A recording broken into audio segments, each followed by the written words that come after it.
I don't know what to play.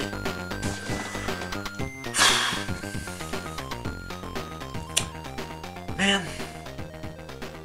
Like, I'm sure they're all good, and I really want to do a new game review, but I don't know, I'm just not feeling any of them. I don't feel like playing Mario, I don't feel like playing Star Fox, I don't feel like playing Zelda. I can't believe I'd ever say that out loud. All I'm saying is I don't want to play anything that's going to take too long to sink my teeth into. I want something that I can understand and comprehend fast. I want to get this game review done quick. And you can't get that from Metal Gear Solid.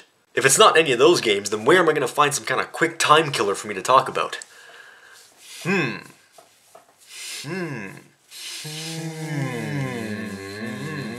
If only there was some sort of a device or machine that would allow me unlimited access to a seemingly endless library of games. Where are you going? I'm over here.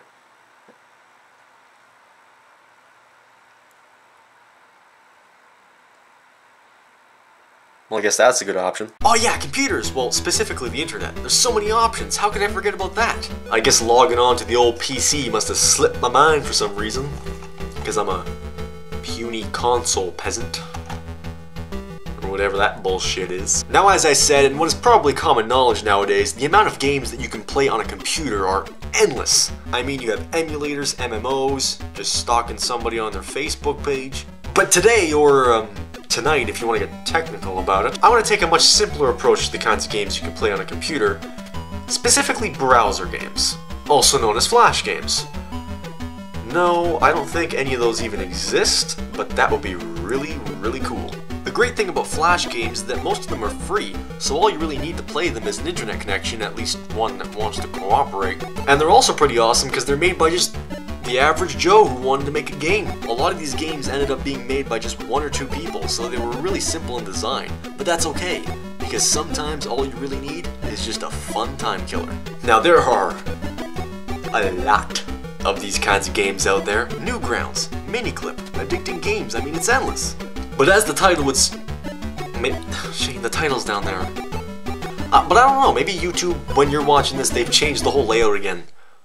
I don't know what to do. But as the title of this video would suggest, I scoured the internet looking for the weirdest possible flash games that I could find. Because I like to make life interesting. I got my list here, so now without further ado, let's skidoo. First up is Disorderly. You play as a young man who works as a janitor in an old folks home, and your manager has become quite displeased and even fed up of all the old geezers running around, because he wants to make room for some new clientele who will pay him much bigger moolah. The problem is, he can't make room for all these new clients with all these old folks running around. So what's his solution to the problem then? Well, the only logical one, of course. He instructs you to go around and beat the shit out of everyone in the old folks' home. As you can see from the footage, the game is just a traditional beat 'em up, and you know what? It works pretty well. I mean, the controls are responsive, the difficulty is just right, dare I say it. This is actually pretty fun. You can collect experience points to level up your character, you can beat up old people with other old people. Standard beat 'em up fare, but it's fun enough to kill time. And that was the point of the video.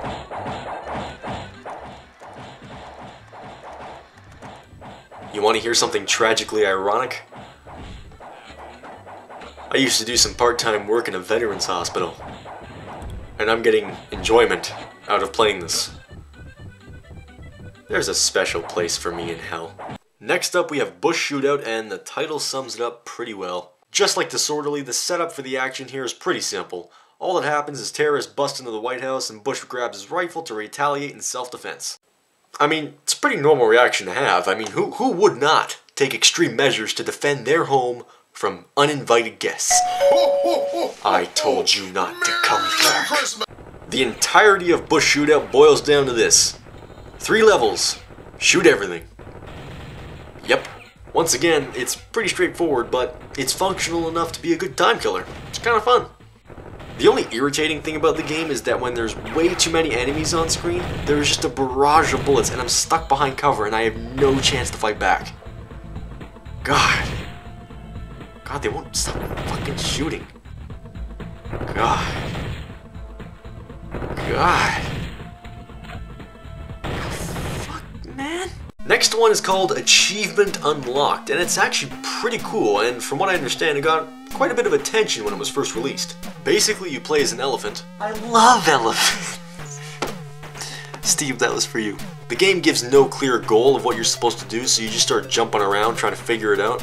But before you can gather anything, messages and pop-ups and beep sounds start coming in for anything you do. Achievement Unlocked is trying to make fun of how games today have so many trophies and updates and shit just always flying across the fucking screen. I'm just trying to play the game and messages are popping up for literally everything I do. If I stand still, I get an achievement. If I die, I get an achievement. If I walk 5 steps, I get an achievement. If I jump, an achievement. If I... Yeah, I get it. It's so distracting and detracts from me trying to get into the game. But that was the whole point of this. It's pretty clever, because it's satire. And I love me some satire. So I applaud thee, good sir. I applaud thee.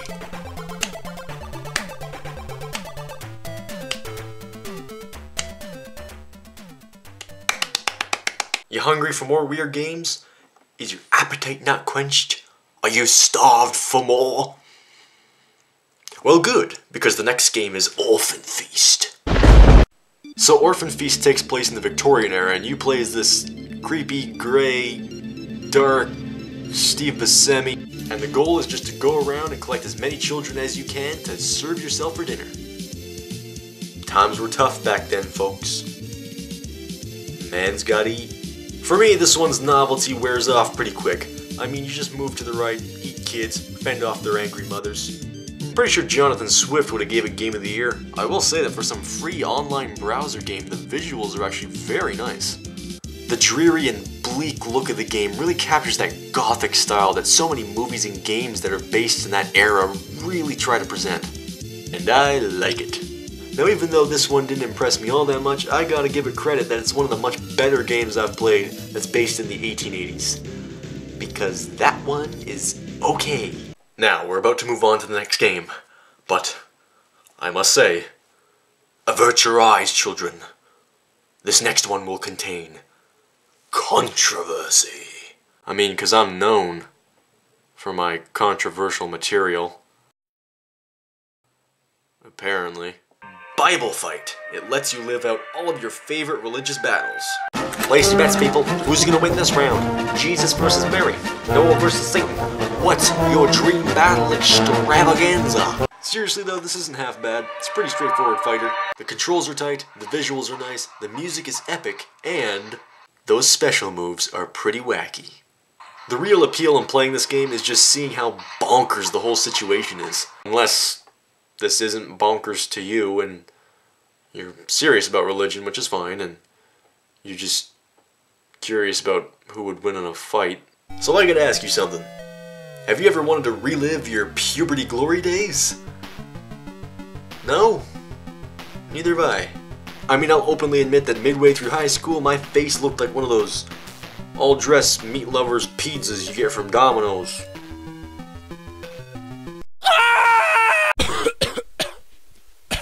Now, since we agree that zits and pimples are pretty nasty assholes, wouldn't you want to get revenge on those little fucking specks that just ruined all of your grad photos?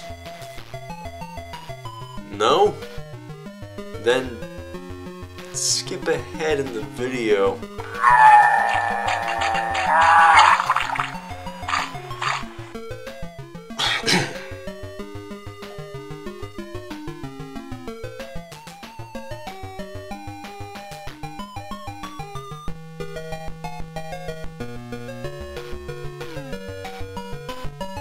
So as if the setup itself wasn't already disgusting enough, the game itself is also kinda shitty to play. The zits appear way too fast and I don't even get a chance to react to go and pop them. Like, they're there for a split second and I barely even get the chance to get over there, and by the time I do, they're gone and then another one's there and I don't care. Why am I still talking about it? Let's move on. Okay, this next one, I'm not quite sure how to introduce it or ease you guys into it, so I'm just gonna show it.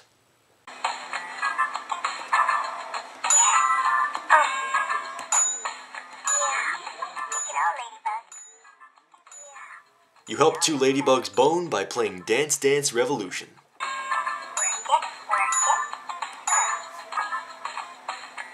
I've got nothing.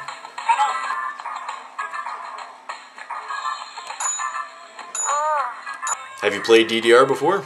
Well, if you have, it's just like this.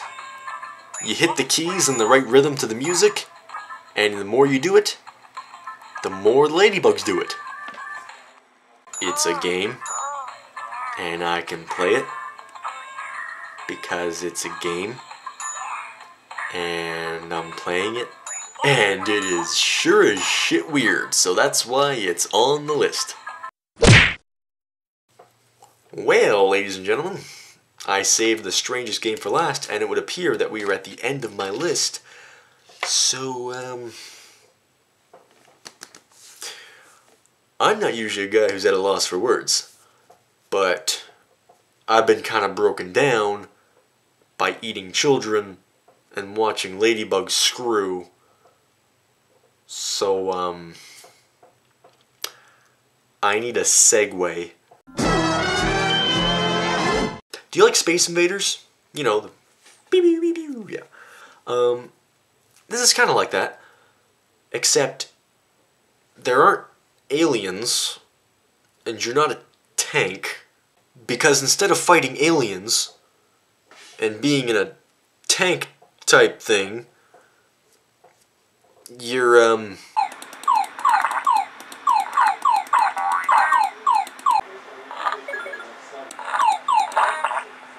and just like that, suddenly, watching ladybugs do it doesn't seem so weird anymore. How do you even come up with something like this? You're some guy shooting thumbs into some old lady's crack, all while she keeps shooting her shit at you, and you gotta avoid it. I mean, I've seen some crazy stuff in my day, but never have I ever had to experience something as lame-brained, asinine, ass-backwards, crazy shit, fuck Alice in Wonderland, LSD trip. Hey Shane, what are you looking at? Porn!